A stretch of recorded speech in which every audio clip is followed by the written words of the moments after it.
आज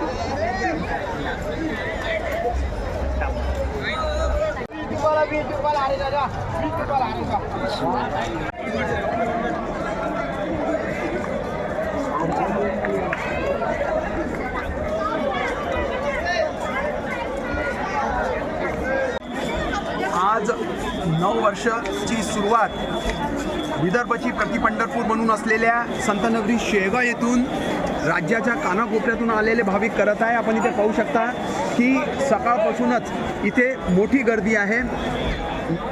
मोठ्या संख्येने भाविक इथे संतनगरीमध्ये आपल्या 9 वर्षाची सुरुवात करण्याकरता आलेले आहे आणि ज्या पद्धतीने इथे नियोजनबद्ध कार्यक्रम इथे आखल्या गेलेला आहे त्या पद्धतीनेच इथे सगळं आहे। आपल्यासोबत काही भाविक आहे की जे आपली 9 वर्षाची सुरुवात करत आहे। माऊली सांगा कुठून आले आपण? आणि मी राजू भोर, मी अकोला येथून आलो आहे आणि आज 9 वर्षाची जी सुरुवात आहे गजानन महाराजांचं दर्शन घेऊन एक नवीन वर्षाची सुरुवात करीत आहे आणि सर्व भाविक भक्तांना सुद्धा नवीन वर्षाच्या हार्दिक हार्दिक शुभेच्छा आहे। आपण आध्यात्मिक नगरीतून आपली सुरुवात करत आहे, संत नगरीतून आहे, काय कसं पाहता येईल?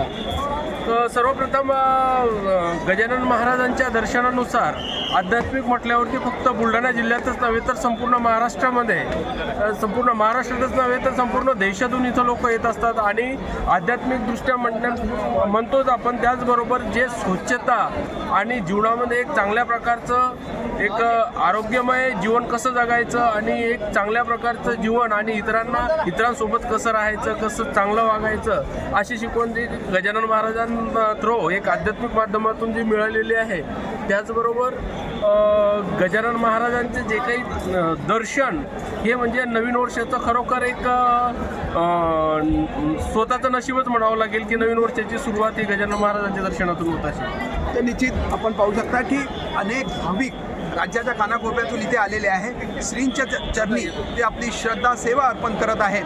अत्यंत शिस्तबद्ध पद्धतीने इथे श्रींच्या दर्शनाचं नियोजन करण्यात आलेले आहे। सेवेकरी देखील या कुठेतरी या आपली आज ही सेवा देण्याकरता नेहमीप्रमाणे इथे तत्पर आहे।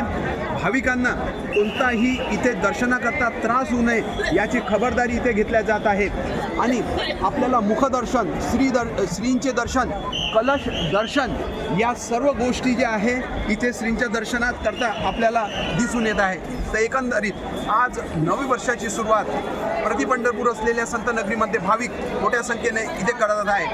अमोल सराफ, महाराष्ट्र टाइम्स ऑनलाईन, शेगाव।